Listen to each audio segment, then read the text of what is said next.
Hi hello ನಮಸ್ಕಾರ ಎಲ್ಲರೂ ಹೇಗಿದ್ದೀರಾ? ಚೆನ್ನಾಗಿದ್ದೀರಾ? ನೀವೆಲ್ಲರೂ ಚೆನ್ನಾಗಿದ್ದೀರಿ ಅಂತೇಳಿ ಭಾವಿಸ್ತಾ ನಾನು ಕೂಡ ತುಂಬ ಚೆನ್ನಾಗಿದ್ದೀನಿ. ಎಲ್ಲರಿಗೂ ನನ್ನ ಯೂಟ್ಯೂಬ್ ಚಾನೆಲ್ಗೆ ಸ್ವಾಗತ. Welcome back to my YouTube channel all is well blogger Kannada and Tulu blog.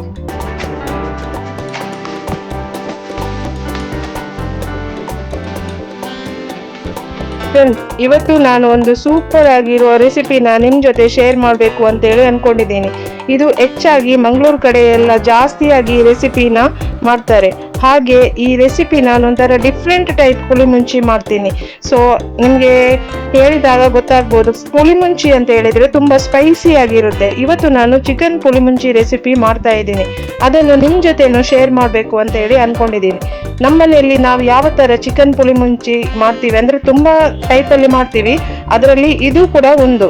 ಬನ್ನಿ ಹಾಗಾದ್ರೆ ಈ ರೆಸಿಪಿನ ಯಾವ ರೀತಿ ಮಾಡೋದು ಅಂತೇಳಿ ನೋಡ್ಕೊಂಡು ಬರುವ.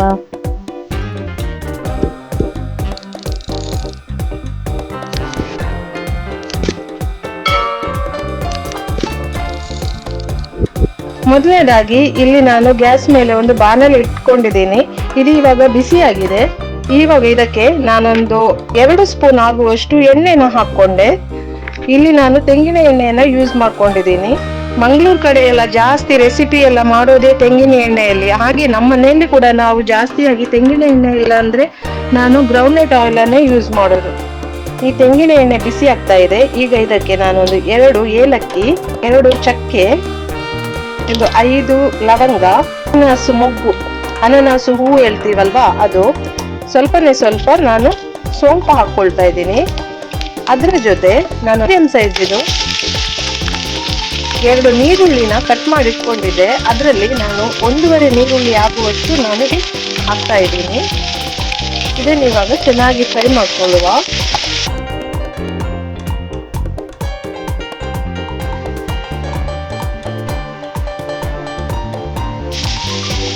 ಇದಕ್ಕೆ ಇವಾಗ ಒಂದು ಸ್ವಲ್ಪ ಮೆಂತೆಕಾಳು, ಹಾಗೆ ಒಂದು ಸ್ಪೂನ್ ಆಗುವಷ್ಟು ಜೀರಾವನ್ನು ತಗೊಂಡಿದ್ದೀನಿ. ಆಮೇಲೆ ಒಂದು 3 ಸ್ಪೂನ್ ಆಗುವಷ್ಟು ನಾನು ಕೊತ್ತಂಬರಿ ಬೀಜನ ಹಾಕೊಳ್ತಾ ಇದ್ದೀನಿ.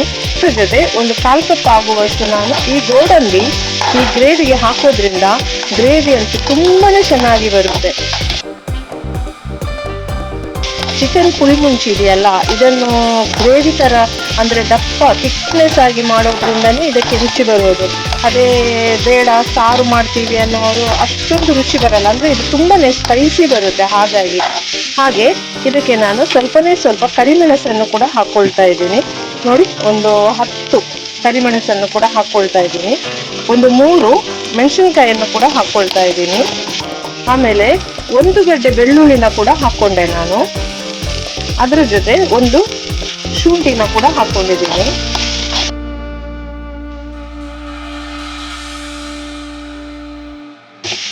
ಆದಷ್ಟು ಗ್ಯಾಸ್ ಸ್ಟವ್ನ ಲೋ ಫ್ಲೇಮ್ ಅಲ್ಲಿ ಇಡಿ. ಸೊ ಇದು ಇವಾಗ ಇಷ್ಟು ಫ್ರೈ ಆಗಿದೆ. ಈಗ ಇದಕ್ಕೆ ಒಂದು 5 ಗುಂಟೂರು ಮೆಣಸನ್ನು ಹಾಕಿದೆ. ಹಾಗೆ ಒಂದು 15 ಬ್ಯಾಡಗಿ ಮೆಣಸನ್ನು ಕೂಡ ಹಾಕೊಳ್ತಾ ಇದ್ದೀನಿ. ಈ ಗುಂಟೂರು ಮೆಣಸು ತುಂಬಾನೇ ಸ್ಪೈಸಿ ಆಗಿರುತ್ತೆ. ಬ್ಯಾಡಗಿ ಮೆಣಸು ತುಂಬಾನೇ ಕಲರ್ಫುಲ್ ಆಗಿ ಬರುತ್ತೆ. ಸೊ 2 ಕಾಂಬಿನೇಷನ್ ಕೂಡ ಇದೆ. ಇದನ್ನು ಚೆನ್ನಾಗಿ ಈಗ ಫ್ರೈ ಮಾಡುವ.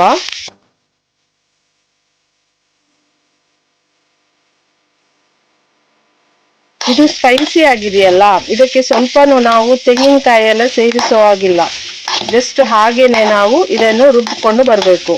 ಕೊನೆಯದಾಗಿ ಇದಕ್ಕೆ 1/2 ಕಪ್ ಆಗುವಷ್ಟು ಕೊತ್ತಂಬರಿ ಸೊಪ್ಪನ್ನು ಕೂಡ ಹಾಕೊಂಡೆ. ಇದನ್ನೆಲ್ಲ ಚೆನ್ನಾಗಿ ಫ್ರೈ ಮಾಡ್ಕೊಳ್ಳುವ.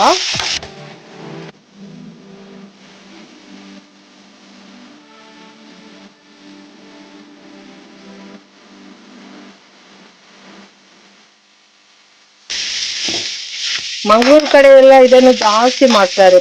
ಮಂಗಳೂರು ಕಡೆಯವರಿಗೆಲ್ಲ ಮೀನು ಪುಳಿಮುಂಚಿ, ಚಿಕನ್ ಪುಳಿಮುಂಚಿ ಎಲ್ಲ ತುಂಬಾನೇ ಇಷ್ಟ. ಸೊ ಸ್ಪೈಸಿ ಅಂತ ಹೇಳಿದ್ರೆ ತುಂಬಾನೇ ಇಷ್ಟ ಆಗುತ್ತೆ ಕೆಲವರಿಗೆ. ಸೊ ಅಂಥವರಿಗೆ ಈ ರೆಸಿಪಿ ತುಂಬಾನೇ ಸೂಟಬಲ್. ಸೊ ಇದಿಷ್ಟು ಫ್ರೈ ಆಗಿದೆ. ಈಗ ಗ್ಯಾಸ್ ಸ್ಟವ್ ಅನ್ನು ಆಫ್ ಮಾಡ್ಕೊಳ್ಳುವ. ಇದು ಇವಾಗ ತಣ್ಣಗೆ ಆಗಲಿಕ್ಕೆ ಬಿಡುವ. ತಣ್ಣಗೆ ಆದ್ಮೇಲೆ ಇದನ್ನು ನೈಸ್ ಆಗಿ ರುಬ್ಕೊಂಡು ಬರಬೇಕು. ಹಾಗೆ ರುಬ್ಬುವಾಗ ನೋಡಿ, ನಾನು ಇಷ್ಟು ಹುಣಸೆ ಹಣ್ಣನ್ನು ಕೂಡ ಹಾಕೊಳ್ತಿದ್ದೀನಿ. ಹಾಗೆ ಅದರ ಜೊತೆ ಸ್ವಲ್ಪ ಅರಿಶಿನ ಹಾಕಿ ಚೆನ್ನಾಗಿ ರುಬ್ಕೊಂಡು ಬರಬೇಕು. A few moments later. ನೋಡಿ ಫ್ರೆಂಡ್ಸ್, ಇಷ್ಟು ನೈಸ್ ಆಗಿ ರುಬ್ಕೊಂಡು ತಂದಿದ್ದೀನಿ. ಇವಾಗ ನಾನು ಗ್ಯಾಸ್ ಸ್ಟವ್ಗೆ ಒಂದು ಮಣ್ಣಿದು ಪಾತ್ರೆನ ಇಟ್ಕೊಂಡಿದ್ದೀನಿ. ಈ ರೆಸಿಪಿ ಮಣ್ಣಿದ ಪಾತ್ರೆಯಲ್ಲಿ ಮಾಡಿದ್ರೆ ತುಂಬಾನೇ ಟೇಸ್ಟಿಯಾಗಿ ಬರುತ್ತೆ. ನಾನು ನಿಮ್ಗೆ ಯಾವಾಗ್ಲೂ ಹೇಳ್ತಾ ಇರ್ತೀನಿ, ನಾನ್ ವೆಜ್ ರೆಸಿಪಿನ ಮಣ್ಣಿದು ಪಾತ್ರೆಯಲ್ಲಿ ಮಾಡಿದ್ರೆ ತುಂಬಾನೇ ಟೇಸ್ಟಿಯಾಗಿ ಬರುತ್ತೆ ಅಂತ. ಸೊ ಇಲ್ಲಿ ನಾನೊಂದು ಅರ್ಧ ಕಪ್ ಆಗುವಷ್ಟು ತೆಂಗಿನ ಎಣ್ಣೆಯನ್ನ ಹಾಕೊಂಡೆ. ಇದು ಇವಾಗ ಬಿಸಿ ಆಗಿದೆ. ಇದು ಸಣ್ಣದಾಗಿ ಕಟ್ ಮಾಡ್ಕೊಂಡಿರೋ ನೀರುಳ್ಳಿನ ಹಾಕೊಳ್ತಾ ಇದ್ದೀನಿ. ಇದರಲ್ಲಿ ನಾನೊಂದು ನೀರುಳ್ಳಿ ಆಗುವಷ್ಟು ಇಟ್ಕೊಂಡಿದ್ದೆ, ಸೊ ಅದನ್ನು ಹಾಕೊಳ್ತಾ ಇದ್ದೀನಿ. ಇದನ್ನು ಸ್ವಲ್ಪ ಹೊತ್ತು ಫ್ರೈ ಮಾಡ್ಕೊಳ್ಳುವ.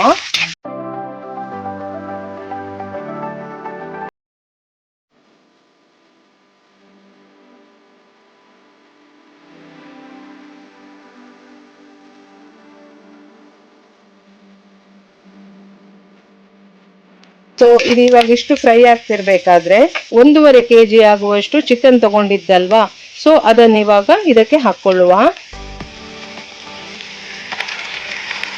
ನಾನು ಬಾಯ್ಲರ್ ಚಿಕನ್ ತಗೊಂಡಿದ್ದೀನಿ. ಅದು ನಾಟಿ ಚಿಕನ್ ಅಂತೂ ಇದಕ್ಕೆ ಬೆಸ್ಟ್, ಪುಳಿಮುಂಚಿ ಮಾಡೋದಕ್ಕೆ ಬೆಸ್ಟ್ ಅಂತಾನೆ ಹೇಳ್ಬಹುದು.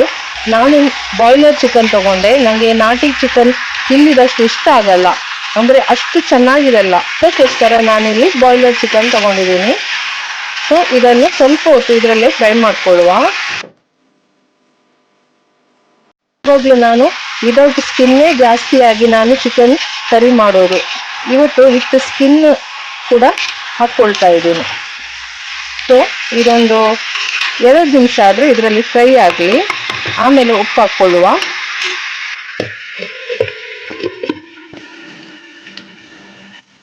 ಇದೀಗ ಮುಚ್ಚಳ ತೆಗೆದು ನೋಡುವ. ನೋಡಿ, 2 ನಿಮಿಷ ನಾನು ಹಾಗೇನೆ ಬಿಟ್ಟಿದ್ದೆ. ಈಗ ಇದಕ್ಕೆ ಸ್ವಲ್ಪ ಅರಿಶಿನ ಹಾಕೊಳ್ಳುವ. ಒಂದು ಅರ್ಧ ಸ್ಪೂನ್ ಅಷ್ಟು ಅರಿಶಿನ ಹಾಕೊಳ್ಳುವ. ಅದ್ರ ಜೊತೆ ಉಪ್ಪು ಕೂಡ ಹಾಕೊಳ್ಳುವ.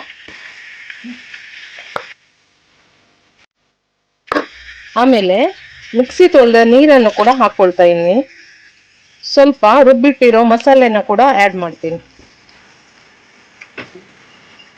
ಚೆನ್ನಾಗಿ ಇದರಲ್ಲಿ ಮಿಕ್ಸ್ ಮಾಡುವ.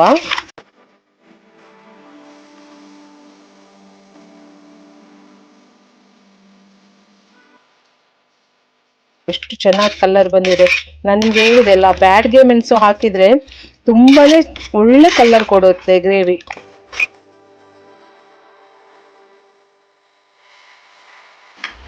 ಇದನ್ನು ಇವಾಗ ಸ್ವಲ್ಪ ಹೊತ್ತು ಬೇಯಲಿಕ್ಕೆ ಬಿಡುವ. ಬೇಯ್ತಾ ಇರ್ಲಿ.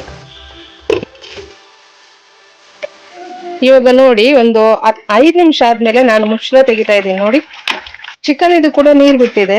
ನೋಡಿ, ಬಾಯ್ಲರ್ ಚಿಕನ್ ಅಲ್ಲಿ ತುಂಬಾನೇ ನೀರು ಇರುತ್ತೆ. ನೋಡಿ, ನಾನು ಸ್ವಲ್ಪ ನೀರು ಹಾಕಿದ್ದೆ. ನೋಡಿ ಎಷ್ಟು ನೀರು ಬಿಟ್ಟಿದೆ ನೋಡಿ. ಇದೊಂದು 10 ನಿಮಿಷ ಹಾಗೇನೆ ಬೇಯ್ತಾ ಇರ್ಲಿ ಇದ್ರ ಜೊತೆನೆ. ಆವಾಗ ಉಪ್ಪು, ಖಾರ, ಹುಳಿ ಚೆನ್ನಾಗಿ ಎಳಿತದೆ.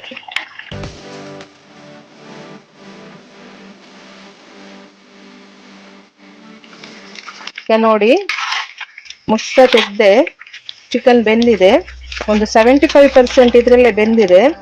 ಈಗ ಇದಕ್ಕೆ ರುಬ್ಬಿಟ್ಟಿರುವಂತಹ ಮಸಾಲೆನ ಹಾಕೊಳ್ತಾ ಇದ್ದೀನಿ. ಫ್ರೆಂಡ್ಸ್, ನಾನು ರುಬ್ಕೊಂಡಿರುವ ಮಸಾಲೆ ಸೇರಿಸಿದ ಮೇಲೆ ಎಷ್ಟು ನೀರು ಬೇಕು ಅಷ್ಟು ನೀರನ್ನು ಕೂಡ ಹಾಕಿದೆ. ಇದು ಬೇಯ್ತಾ ಇನ್ನೂ ಥಿಕ್ನೆಸ್ ಬರುತ್ತೆ. ಅದಕ್ಕೆ ನಾನು ಇಷ್ಟು ತೆಳುವಾಗಿಟ್ಟಿದ್ದೀನಿ. ಸೊ ಇದು ಇವಾಗ ಒಂದು ಸ್ವಲ್ಪ ಹೊತ್ತು ಇದರಲ್ಲೇ ಬೇಯ್ತದೆ.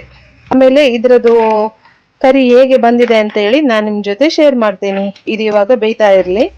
ಉಪ್ಪೆಲ್ಲ ಹಾಕಿದ್ದೀನಿ, ರುಚಿಗೆ ತಕ್ಕಷ್ಟು ಉಪ್ಪು ಕೂಡ ಹಾಕಿದ್ದೀನಿ. ಹಾಗೆ ಖಾರ ಕೂಡ ತುಂಬಾನೇ ಚೆನ್ನಾಗಿ, ಮಸಾಲೆ ಅಂತೂ ತುಂಬಾನೇ ಚೆನ್ನಾಗಿ ಬಂದಿದೆ. ಇದೀಗ ಆಲ್ಮೋಸ್ಟ್ ಎಲ್ಲ ಬೆಂದಿದೆ. ಚಿಕನ್ ಪುಳಿ ಮುಂಚಿ ರೆಡಿ ಆಗಿದೆ.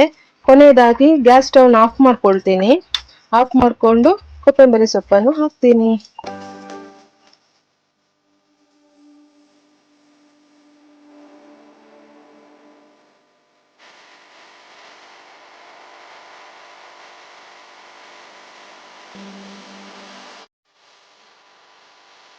ಹಾಗೆ ನೋಡಿ ಎಷ್ಟು ಚೆನ್ನಾಗಿ ಬಂದಿದೆ. ಚಿಕನ್ ಪುಳಿ ಮುಂಚಿ ಅಂತೂ ಸೂಪರ್ ಆಗಿ ಬಂದಿದೆ. ನೀವು ಕೂಡ ಮನೆಯಲ್ಲಿ ಒಂದ್ಸಲ ಟ್ರೈ ಮಾಡಿ ಆಯ್ತಾ.